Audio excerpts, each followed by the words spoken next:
पिछले क्लास में हमने पाश्चात्य विज्ञान और भारतीय विद्वानों से संबंधित जितनी भी परिभाषाएं थी उनको देख ली थी। और आज का जो हमारा टॉपिक है वो है प्राचीन साहित्य में चित्रकला की चर्चा व भारतीय धर्म ग्रंथ साहित्य में कला की चर्चा। प्राचीन साहित्य में चित्रकला की चर्चा या भारतीय धर्म ग्रंथ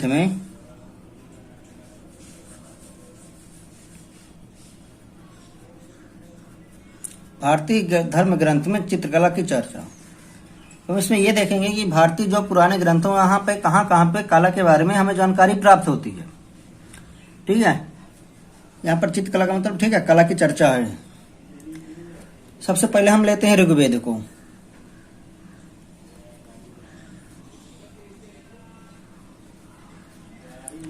सबसे पहले ऋग्वेद को लेते हैं। ऋग्वेद का जो समय है वो 1500 ईसा पूर्व से 1000 ईसा पूर्व माना जाता है। जिसको हम जो है क्या कहते हैं पूर्व वो क्या बोलते हैं, एक हो गया उत्तर वैदिक काल है, पूर्व वैदिक काल। ठीक है, पूर्व वैदिक काल हो गया जो कि 1500 ईसा पूर्व से 1000 ईसा पूर्व माना जाता है। इसका जो समय है वो क्या है, वह 1500 ईसा पूर्व से 1000 ईसा पूर्व है। ऋग्वेद की जो भाषा थी वो क्या थी, थोड़ी सी जानकारी ले लेते हैं ऋग्वेद के बारे में। इसकी जो भाषा थी वह संस्कृत थी। ऋग्वेद की भाषा संस्कृत थी और लिपि कौन सी है, ब्राह्मी। लिपि कौन सी है, ब्राह्मी। भाषा है संस्कृत, लिपि है ब्राह्मी। अब देख लेते हैं यहाँ पे कला शब्द के बारे में हमें कहाँ से मतलब ऋग्वेद में कैसे जानकारी मिलती है, क्योंकि हमारा जो क्लास है वो कला से रिलेटेड है, हिस्ट्री नहीं है। इसके लिए जो है इतना ही इसके बारे में ध्यान देंगे। तो कला शब्द का सर्वप्रथम उल्लेख ऋग्वेद में मिलता है। जो हमारे कला शब्द का है वह उल्लेख सर्वप्रथम ऋग्वेद में मिलता है। ऋग्वेद में किसका, कला शब्द का उल्लेख मिलता है। पर यहाँ पर मैंने पिछली क्लास में जैसे आपको बताया था, यहाँ पर पिछली क्लास में फर्स्ट क्लास में मैंने बताया था कि जो कला शब्द है वहां पर कला का अर्थ कला नहीं निकलता, मतलब वहां पर कला का अर्थ आर्ट नहीं निकलता। वहां पर सिर्फ और सिर्फ कला शब्द लिखा हुआ प्राप्त होता है। अब बात करते हैं ऋग्वेद में हमें जो, ये तो कला शब्द की बात हो गई। अब बात हो ऋग्वेद में हमें कैसे कौन से प्रमाण प्राप्त हुए हैं जो कि हमें चित्रकला से रिलेटेड है, जो कि कला के बारे में बताए गए हैं। ठीक है, तो इसमें जो है ऋग्वेद में चित्रकला विषय के पर आप जानकारी मिलती है। ऋग्वेद में चमड़े के चित्र अंकित करने की परंपरा के प्रमाण है। ऋग्वेद में हम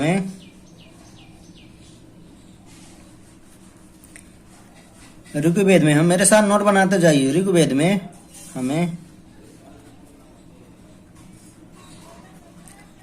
चमड़े में चित्र बनाने के प्रमाण प्राप्त हुए हैं।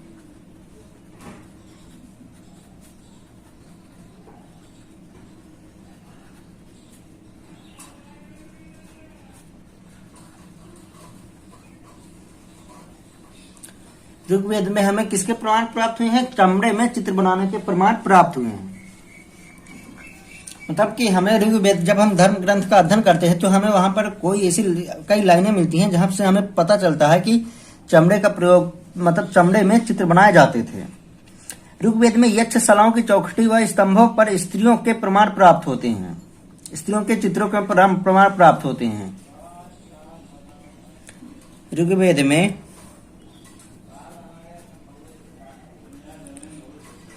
ऋग्वेद में स्तंभों व चौखटों का मतलब चबूतरा। ठीक है, जैसे यज्ञ के चबूतरे हो गए और वैसे बैठने वाले चबूतरे आते हैं, जो गांव से होंगे वो समझते होंगे।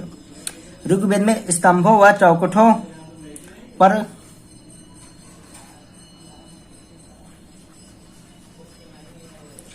स्त्रियों के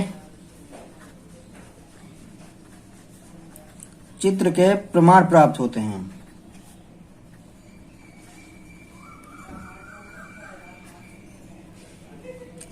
ऋग्वेद में किसके प्राप्त होते हैं, तो ऋग्वेद में स्तंभों व चौखटों पर स्त्रियों के चित्र के प्रमाण प्राप्त होते हैं। वहां पर मतलब कई ऐसी लाइन लिखी गई है जिससे हमें पता चलता है कि उस समय के जो स्तंभ थे और चौखटे थे उनमें स्त्रियों के चित्र बनाए जाते थे। और वो चित्र किसके बनाए जाते थे, वो है रात्रि देवी और उषा के बनाए जाते थे। वे चित्र रात्रि देवी व उषा के हैं।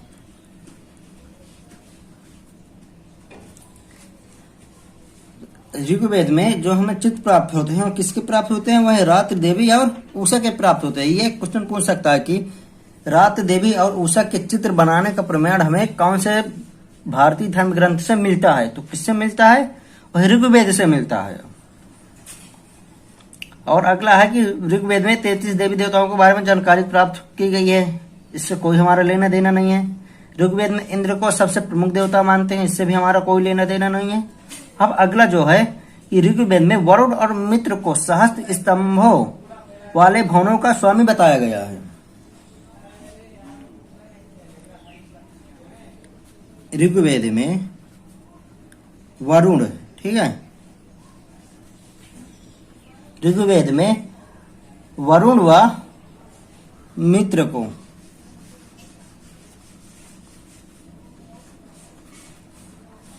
सहस्त्र स्तंभों का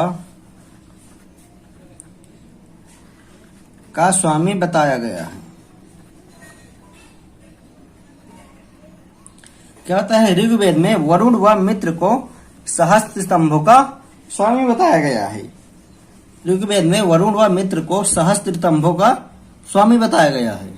ठीक है, तो यहां पर क्या है? सहस्त्र स्तंभों, तो सब ठीक है। सहस्त्र स्तंभों का स्वामी, सहस्त्र स्तंभ किसके अंतर्गत आते हैं? स्थापत्य कला के अंतर्गत। स्थापत्य कला के अंतर्गत स्तंभ आते हैं हमारे स्थापत्य कला के अंतर्गत। तो कुछ पूछ सकता है कि सहस्त्र स्तंभों का स्वामी ऋग्वेद में कौन कौन से देवताओं को माना जाता है? किसको किसको माना जाता है? वरुण और मित्र को माना जाता है। इसको माना जाता है वरुण और मित्र को माना जाता है।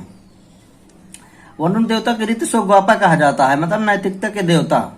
ठीक है, ये भी कोई ज्यादा इंपॉर्टेंट नहीं है। अब आगे देख लेते हैं पाणिनि की अष्टाध्यायी। अगली हमारी, ठीक है, ये हमारी पुस्तक हो गई ऋग्वेद। अब हमारी जो पुस्तक है वह है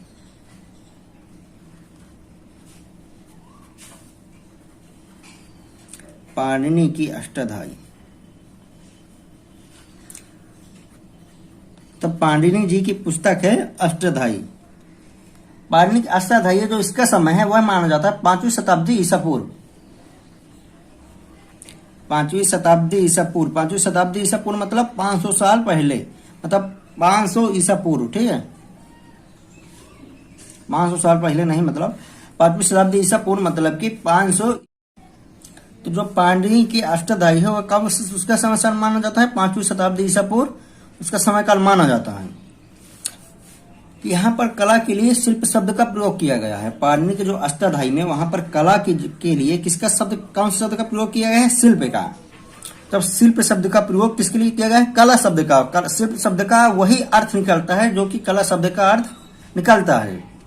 यह किसमें है? पाणिनि की अष्टाध्यायी में है। इन्होंने अपने अष्टाध्यायी में शिल्प को 2 भागों में बांटा है। शिल्प को 2 भागों में बांटा है, कारुशिल्प तथा चारुशिल्प। कितने भागों में बांटा है? 2 भागों में बांटा है। एक हो गई कारुशिल्प तथा दूसरी हो गई चारुशिल्प।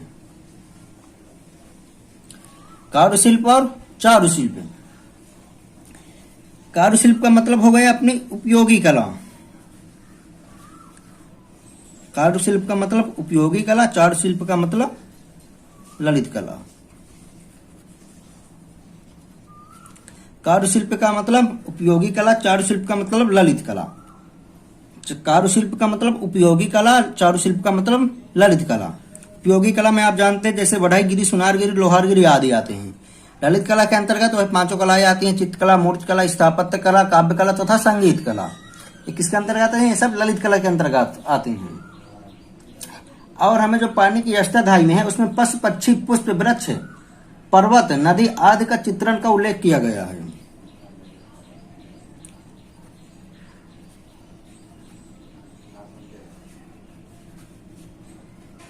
इस पुस्तक में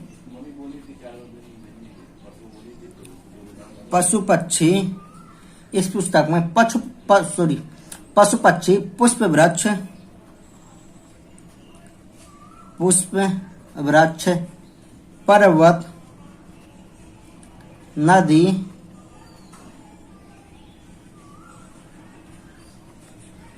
नदी आदि के चित्रण का उल्लेख किया गया है।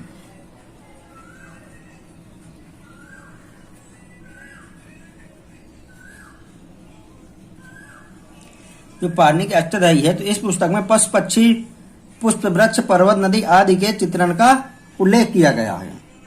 ठीक है। अब अगली जो हमारी पुस्तक है वह है भरत मुनि का नाट्य शास्त्र।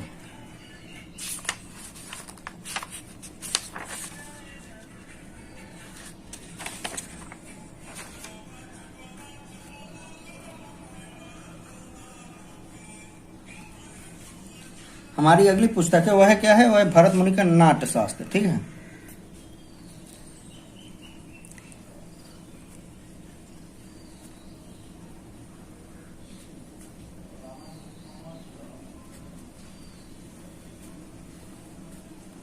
हमारी पुस्तक है भरत मुनि की नाट्य शास्त्र। भरत मुनि की नाट्य शास्त्र में कला के लिए क्या उल्लेख किया गया है वो देख लेते हैं। तो ये जो भरत मुनि हैं, भारत के प्रथम सौंदर्य शास्त्री माने जाते हैं। भरत मुनि जी ये भारत के प्रथम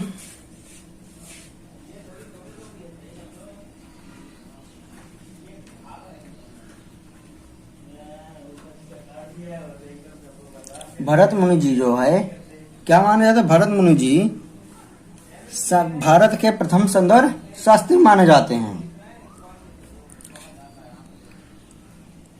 यहाँ पर मतलब इसी पुस्तक में यहाँ पर कला का यथार्थवादी प्रयोग मिलता है।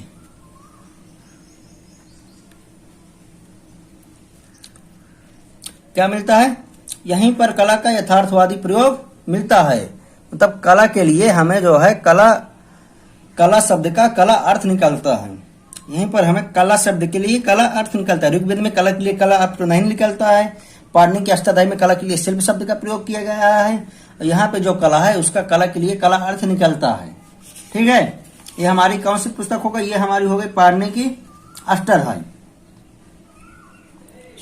भरत मुनि की नाट्य शास्त्र।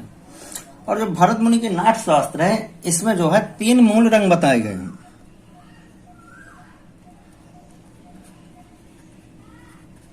भरत मुनि के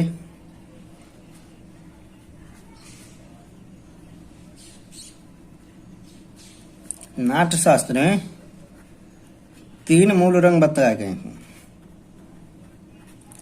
भरत मुनि की नाट्य शास्त्र में 3 मूल रंग बताए गए हैं। ठीक है। वो 3 मूल रंग कौन कौन से हैं? लाल, पीला, श्याम। लाल, पीला, श्याम। भरत मुनि के नाट्य शास्त्र में 3 मूल रंग बताए गए हैं। वह कौन कौन से? लाल, पीला और श्याम। श्याम का मतलब काला। ठीक है।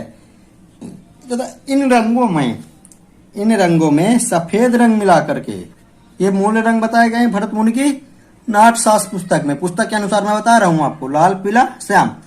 इसमें सफेद रंग मिला करके अन्य रंगों को बनाने का उल्लेख है। भरत मुनि की नाट्य शास्त्र में सफेद रंग मिला करके अन्य रंगों के बनाने के सच प्रमाण होते हैं। काव्य में मतलब ये हो गई। अब महाकाव्यकालीन चित्रकला, मतलब महाकाव्य में चित्रकला कला की चर्चा। अब हमारा टॉपिक है महाकाव्य में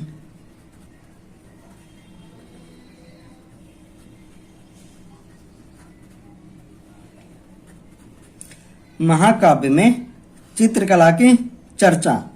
हमारा क्या है? महाकाव्य में चित्रकला की चर्चा। महाकाव्य आप जानते हैं कौन कौन से हैं? रामायण और महाभारत। महाकाव्य कौन कौन से हैं? रामायण और महाभारत। तो सबसे पहले रामायण देख लेते हैं। रामायण में हमें कला का कहाँ कहाँ उल्लेख प्राप्त होता है? रामायण में हमें कहाँ कहाँ उल्लेख प्राप्त होता है? इसके बारे में कुछ बेसिक जानकारी आपको बता दे रहा हूं। ठीक है, बेसिक जानकारी बता दे रहा हूँ, ये क्वेश्चन में पूछे कभी नहीं जाते हैं, सिर्फ आपकी जानकारी के लिए बता दे रहा हूँ। जो रामायण के मुख्य नायक हैं श्री राम जी, पहले आप ये देखिए कि रामायण को लिखा किसने था। रामायण के जो लेखक हैं वो है वाल्मीकि जी। रामायण के लेखक कौन है? वो है वाल्मीकि जी, ये पूछ सकता है, ठीक है। तो जो रामायण में क्या मैं बता रहा था आपको, हाँ, रामायण के जो मुख्य पात्र हैं श्री राम, वो जो है इक्ष्वाकु वंशी या रघुवंशी या सूर्यवंशी के अंश माने जाते हैं, मतलब उस कुल में पैदा हुई है। कह सकते हैं हम सूर्यवंशी कुल में पैदा हुए हैं, या इक्ष्वाकु वंशी कुल में पैदा हुए, या रघुवंशी कुल में पैदा हुए हैं, ठीक है। इनका जो है जो कथा लिखी वो वाल्मीकि जी हैं। आप जानते हैं रामायण में 7 कांड बताए गए हैं। रामायण में कितने कांड बताए गए हैं? रामायण में 7 कांड बताए गए हैं। ये आपको लिखा। तो महाकाव्य में जो रामायण है, तो रामायण के लेखक कौन है? वाल्मीकि जी हैं। रामायण के लेखक वाल्मीकि जी हैं। रामायण में 7 कांड है, 500 उपखंड है, 24,000 श्लोक है। रामायण में 7 कांड है, 500 उपखंड है तथा 24,000 श्लोक है। रामायण में कला के लिए शिल्प शब्द का प्रयोग किया गया है। याद रखिए कि रामायण में कला के लिए कौन सा शब्द का प्रयोग किया गया है? रामायण में कला के लिए शिल्प शब्द का प्रयोग किया गया है। हमें रामायण में कला शब्द का प्रयोग नहीं मिलता, रामायण में कला के लिए शिल्प शब्द का प्रयोग मिलता है। पूछ लिया गया क्वेश्चन में कि रामायण में कला के लिए कौन सा शब्द का प्रयोग किया गया है, तो रामायण में कला के लिए शिल्प शब्द का प्रयोग किया गया है। अब देख ले कला का उल्लेख कहाँ कहाँ मिलता है। तो रामायण में जो श्री राम है, श्री राम को श्री राम जी को वाद्य, संगीत, चित्रकारी का स्वामी बताया गया है।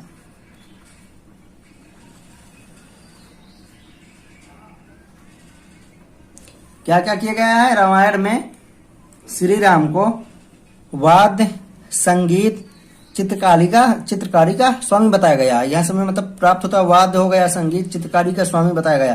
तब किसका है? ये सब ललित कला के उदाहरण है। इससे हमें क्या है? कला के बारे में रामायण से जानकारी प्राप्त होती है। रामायण में मैं नामक शिल्पी से सीता की स्वर्ण मूर्ति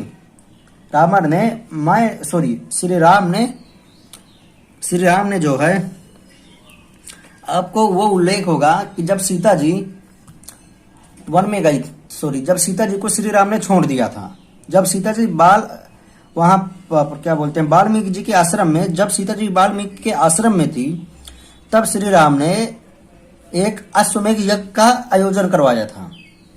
तब श्री राम ने अश्वमेध यज्ञ का एक आयोजन किया था। अश्वमेध यज्ञ में पत्नी का होना अति आवश्यक है। क्या है? पत्नी का होना अति आवश्यक है। इसीलिए पत्नी की जगह, भाई पत्नी को तो उन्होंने छोड़ दिया था, पत्नी जो वाल्मीकि के आश्रम थी, तो पत्नी की जगह उन्होंने एक सोने की मूर्ति विसर्जित की थी। आपने देखा होगा, आप एक बार देख लीजिएगा, ठीक है। रामायण तो आपने देखी ना होगी, बचपन में कभी ना कभी जरूर देखी होगी। तो रामायण में क्या है? अश्वमेध यज्ञ में सीता जी के जगह श्री राम जो है एक सोने की मूर्ति रखते हैं, मतलब सीता जी के आकार, जो कि सीता जी जैसे दिखती थी। अब उस मूर्ति को किसने बनाया था? मैं नामक कलाकार ने बनाया था। किसने बनाया था? मैं नामक कलाकार ने बनाया था।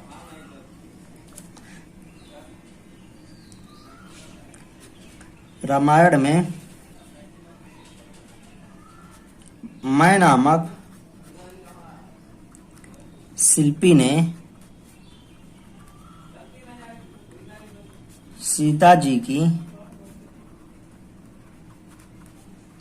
की स्वर्ण मूर्ति बनाई थी। ठीक है, रामायण में मैं नामक शिल्पी ने सीता जी की स्वर्ण मूर्ति बनाती थी। सीता जी की स्वर्ण मूर्ति किससे है? मूर्ति कला से है। स्वर्ण मूर्ति किससे संबंधित है? यह है आपका मूर्ति कला से संबंधित है। ठीक है, अब अगला बात कर लेते हैं। मैं जो हो गया, अब है कि सीता जी को भ्रम में डालने के लिए रावण ने जो है विद्याजीत नामक राक्षस से या कलाकार से राम जी का कटा हुआ सर्वधनुष बना करके पेश किया था। आपने देखा होगा सिनेमा में, जब रावण जब रावण सीता जी को लंका ले जाता है, लंका में वह उसको सीता माँ को यह दिखाने के लिए कि राम जो है मर गया है, राम को मैंने युद्ध में मार दिया है, अब तुम मेरी हो जाओ, उसके प्रमाण देने के लिए उसने विद्याजीत नामक, ठीक है, विद्याजीत नामक शिल्पकार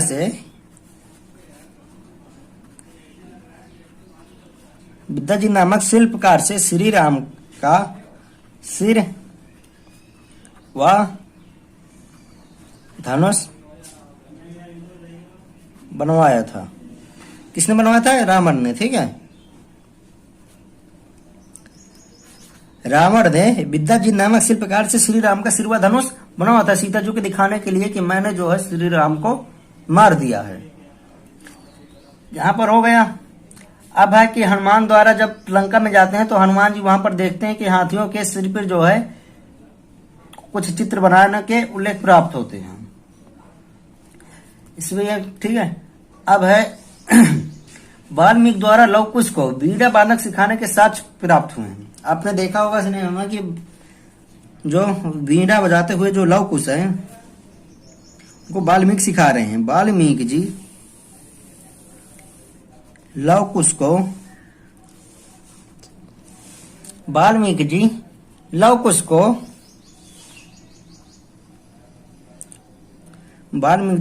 को वीणा बजाने के प्रमाण मिलते हैं।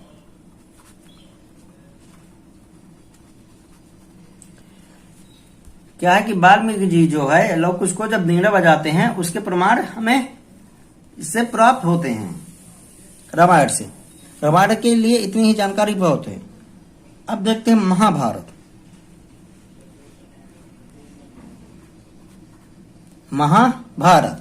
लेखक महाश्री वेद व्यास व कृष्ण देव पावन। वेद व्यास कृष्ण द्वैपायन। महाभारत के लेखक कौन है? वेद व्यास कृष्ण द्वैपायन जी। ठीक है, अब महाभारत की बात करें तो इसमें जो है 18 पर्व हैं। ठीक है, महाभारत में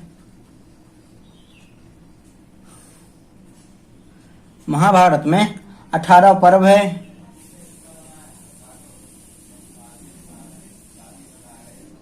एक लाख श्लोक है। महाभारत में 18 पर्व है, 1 लाख श्लोक है। ठीक है, तो जो महाभारत का है वो पुराना नाम क्या था? कभी पूछ सकता है। महाभारत का पुराना नाम है जय संहिता। पुराना नाम है जय संहिता।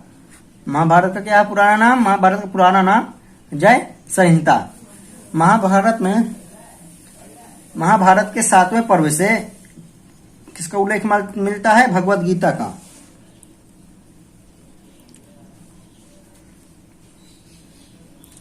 महाभारत के 7वें पर्व से 18 पर्व में बताया था। 7वें पर्व से भगवत गीता का उल्लेख मिलता है।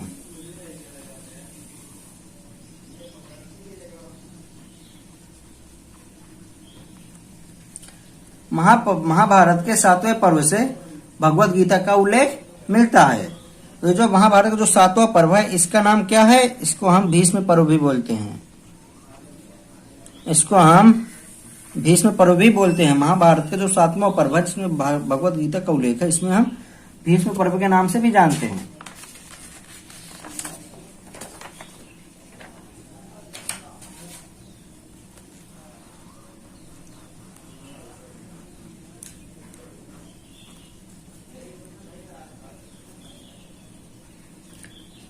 महाभारत में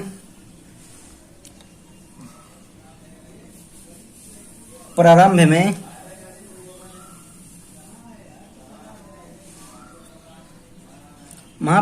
में 8,800 श्लोक थे। ठीक है, महाभारत के प्रारंभ में कितने श्लोक थे? 8,800 श्लोक थे। इसके बाद इसमें जो है 24,000 श्लोक हुए। धीरे धीरे इनकी बढ़ोतरी हुई, बाद में 24,000 श्लोक हुए। जब इसमें 24,000 श्लोक हुए तब इसका नाम भरत था। तब इसका नाम जो है नहीं भारत था। जब 24,000 श्लोक प्राप्त हुए तब इसका नाम क्या था? इसका नाम भारत था। अब महाभारत के द्वारा चित्रकला, मूर्तिकला, स्थापत्य कला आदि कलाओं के बारे में हमें जानकारी प्राप्त होती है। महाभारत में सत्यवान के बारे में बताया गया है।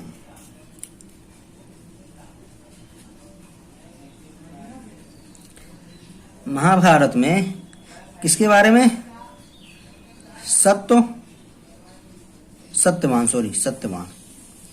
महाभारत में सत्यवान का उल्लेख है। सत्यवान जो है, सत्यवान एक कलाकार थे जिनका उल्लेख है कि सत्यवान को क्या था? सत्यवान जी को इनको जो है सत्यवान जी को बचपन में मिट्टी के घोड़े बनाने का बड़ा शौक था। सत्यवान जी को बचपन में मिट्टी के घोड़े बनाने का बड़ा ही शौक था। आगे चलकर इन्होंने दीवारों पर घोड़े के चित्र बनाने प्रारंभ कर दिए थे। ये बचपन था, जब बड़े हुए बचपन में मिट्टी के घोड़े बनाते थे, ठीक है, बचपन मिट्टी के घोड़े बनाते थे। जब बड़े हुए तब जो है दीवारों में घोड़े बनाने लगे। तब दीवारें में घोड़े बनाने लगे और ये दीवारों में घोड़े बनाने की वजह से ये जो बहुत फेमस हो गए थे। इस वजह से इनका नाम जो है चित्रासु रख दिया गया था। सत्यवान का नाम जो है क्या रख दिया गया था? चित्रासु। तो जो चित्र में अश्व को बनाए, इसलिए उनका नाम रख दिया गया था चित्रासु। ये भी एक प्रकार की क्या है? कलाकार हैं, जो कि हमें महाभारत से प्राप्त होते हैं। महाभारत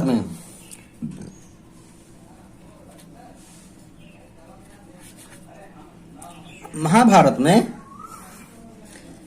उषा व अनिरुद्ध के प्रेम के बारे में बताया गया है। महाभारत में किसके बारे में बताया गया है? उषा और अनिरुद्ध के प्रेम के बारे में बताया गया है, ठीक है। इससे कलश क्या लेना देना है ये मैं बता रहा हूँ। उषा और अनिरुद्ध के बारे में बताया गया है। उषा अनिरुद्ध क्या थे? प्रेमी प्रेमिका थे। जो अनिरुद्ध थे वह श्री कृष्ण के क्या थे? प्रपौत्र थे। प्रपौत्र मतलब नाती। अनिरुद्ध जी जो है श्री कृष्ण के क्या थे? श्री कृष्ण के अनिरुद्ध जी प्रपौत्र थे। उषा और अनिरुद्ध के बारे में बताया गया है। तो इसमें क्या है कि उषा जो है जब रात को सो रही थी, तो वह स्वप्न में एक विहार में टहल रही थी। उषा जो है रात को स्वप्न में एक विहार में टहल रही थी। विहार में उसने एक राजकुमार को देखा और उस राजकुमार से उसको प्यार हो गया। उषा जो है स्वप्न में बिहार में एक टहल रही थी। नहीं, बिहार में मतलब बिहार स्टेट न समझ लेना, ठीक है। बिहार मतलब कि घूमने का स्थान, एक तरफ का आधुनिक पार्क है। बिहार में टहल रही थी, उसने वहां पर राजकुमार को एक राजकुमार को देखा उसको, और वहां प्यार हो गया। कहाँ पर? स्वप्न में ही उसको जो है एक राजकुमार से प्यार हो गया। जब वह जगी तो वह अपनी प्रिय मित्र व दासी चित्रलेखा, ठीक है, कला का उल्लेख हो रहा ना। चित्रलेखा से इसके बारे में बताती है।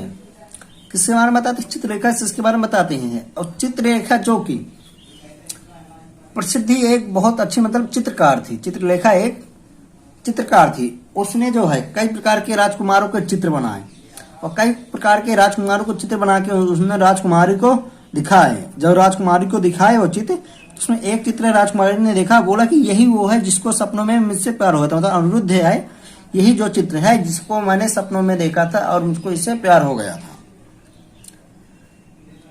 तब जो है इसके बाद पता करते हैं और पता चलता है कि ये श्री कृष्ण जी के प्रपौत्र हैं। पड़ोसी राज श्री कृष्ण जी के क्या है?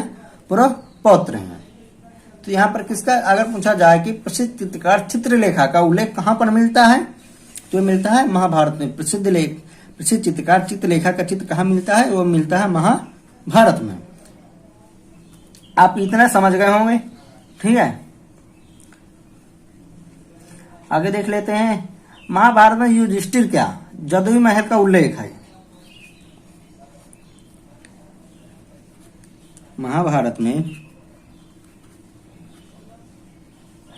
युधिष्ठिर के मतलब पांडवों को, ठीक है, युधिष्ठिर के जादुई महल का उल्लेख है। जादुई महल का उल्लेख है जिसको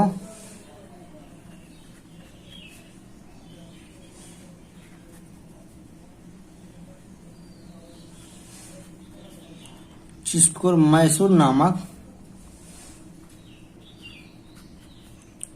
शिल्पी ने बनाया था। अब इससे क्या है, महाभारत में युधिष्ठिर का जादुई महल का उल्लेख है जिसको मैसूर नामक शिल्पी ने बनाया था, ठीक है। जादुई महल, महल किसका उदाहरण है? स्थापत्य कला का। महल किसका उदाहरण है? स्थापत्य कला का। अब जादुई महल कहाँ है महाभारत में? तो आपने महाभारत की जहां से युद्ध की शुरुआत हुई थी, जहां पर द्रौपदी ने, वो क्या नाम था यार उनका, दुर्योधन, हाँ दुर्योधन ही नाम था शायद, दुर्योधन हाँ दुर्योधन ही नाम था। जहां पर युधिष्ठिर की जो वाइफ होती है द्रौपदी, उसने दुर्योधन का अपमान किया था। जब जादुई महल में जो जाता है तो वहां पर देखता है कि जहां पर पानी है वहां पर पानी नहीं है, वहां पर फर्श है, जहां पर फर्श है वहां पर पानी भरा हुआ है। अपने ये सिनेमा में देखा होगा। तो वहीं पर जो है जब उसका अपमान करती है दुर्योधन का कि अंधा का पुत्र अंधा, तो वहीं पर दुर्योधन परेशानी ले लेता है और वहीं से युद्ध की शुरुआत हो जाती है, ठीक है। तो यह जादुई महल जो था वह किसके कारण हुआ था? मैसूर नामक शिल्पी के कारण। ये ना मैसूर नामक शिल्पी जो है ये जादुई महल बनाता ना इतना सारा कांड हो जाता, ठीक है। इसलिए सबसे ज्यादा दोष इसी को दोष साले को। ये हो गया। अब क्या बचा? हाँ, महाभारत में एक और का उल्लेख है लाक्षागृह का।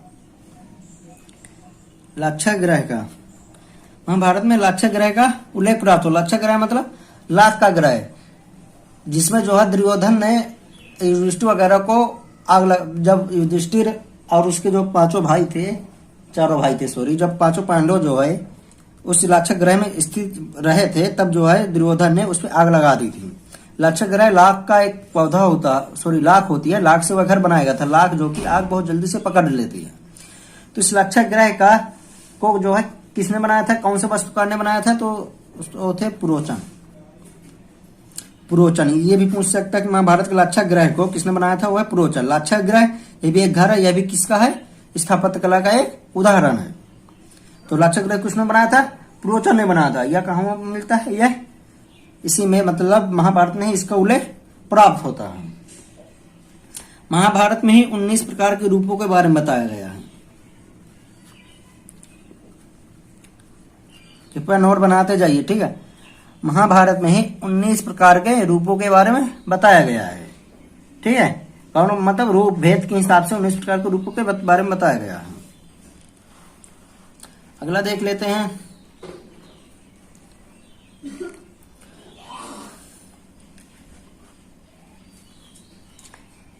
अब अगली जो पुस्तक है वह है मेघदूतम और रघुवंशम। वह है मेघदूतम और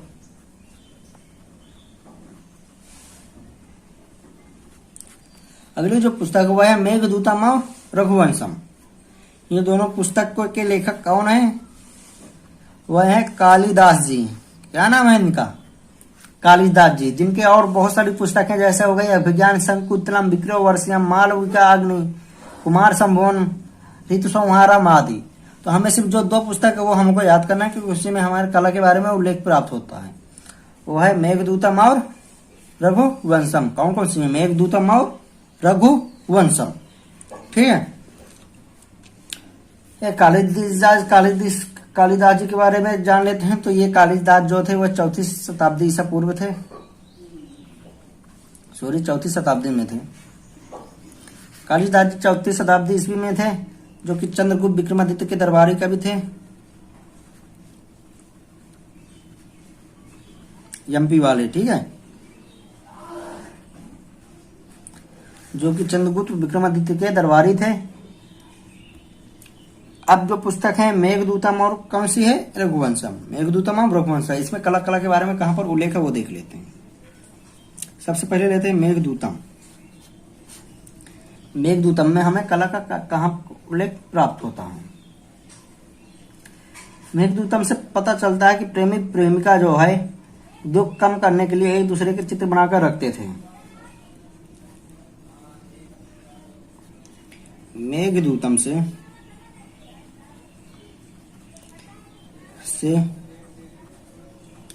पता चलता है कि प्रेमी प्रेमिका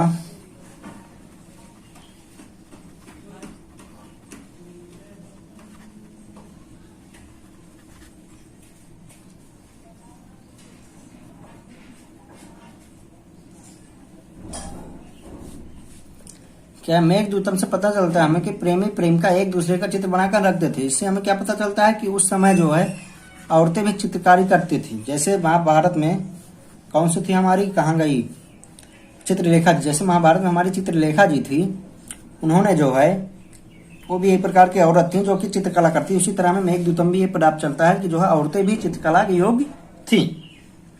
तो इसमें क्या है, प्रेमी प्रेमिका का चित्र एक दूसरे को विरह के कारण चित्र बनाने के उल्लेख प्राप्त होते हैं। और है विराहिणी द्वारा, क्या है, विराहिणी यक्षिणी द्वारा, सॉरी, विराहिणी यक्षिणी द्वारा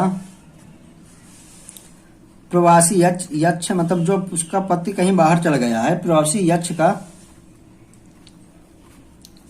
का चित्र बनाने का उल्लेख है। क्या है, विराहिणी यक्षिणी द्वारा प्रवासी यक्ष के चित्र बनाने का उल्लेख प्राप्त होता है।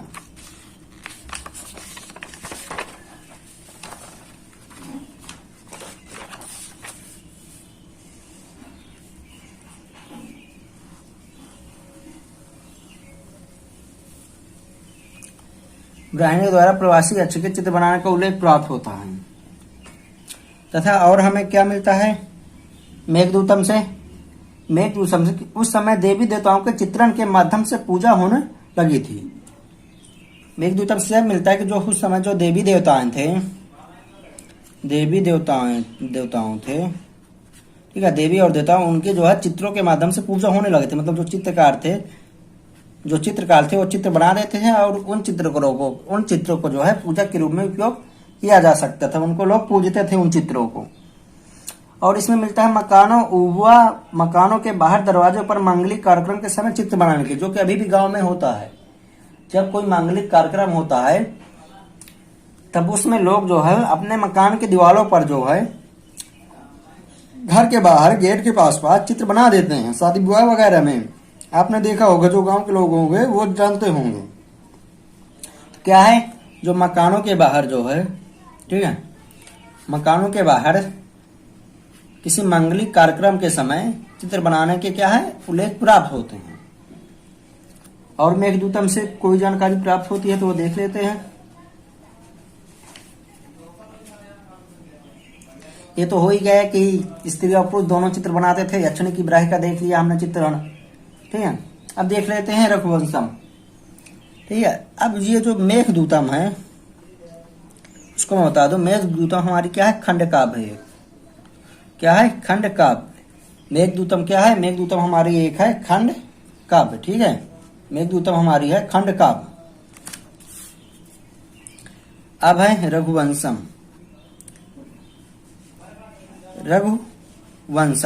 रघुवंशम से आप समझ गए होंगे श्री राम की कथा का वर्णन है।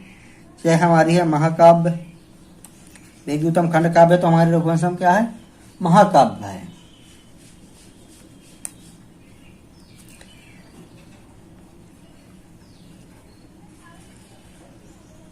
मेघदूतम में जो है ललित कला शब्द का उल्लेख प्राप्त होता है, ठीक है।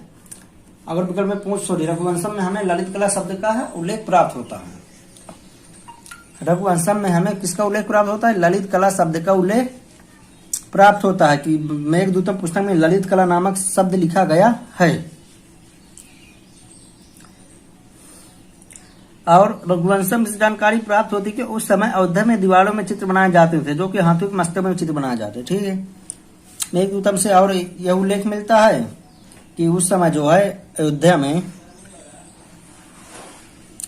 जो है जो दीवारें थी, उन दीवारों में जो है अयोध्या की जो दीवारें थी, उन दीवारों में चित्र बनाए जाते थे, तथा उसके साथ जो है जो हाथी थे, जो राज्य में हाथी पाले गए थे, हाथी के जो सूंड के ऊपर, मतलब हाथी के सिर पर भी चित्र बनाए जाते थे। हाथी के सिर पे भी चित्र बनाए जाते थे, वह उसको सूंड को भी रंगा जाता था, जो कि आजकल आप देखे होंगे जो हाथी लेकर लोग घूमते हैं, वो हाथी के मस्तक पे त्रिशूल वगैरह आदि जो है निरूपित कर देते हैं। ठीक है, अब अगला हम बाणभट्ट की कादम्बरी और हर्षचरित आदि के बारे में जानकारी प्राप्त करेंगे। आपको अगर क्लास अच्छी लगी है तो प्लीज लाइक कर दिए, एक लाइक आप जरूर करिए। ठीक है, थैंक यू फॉर वॉचिंग।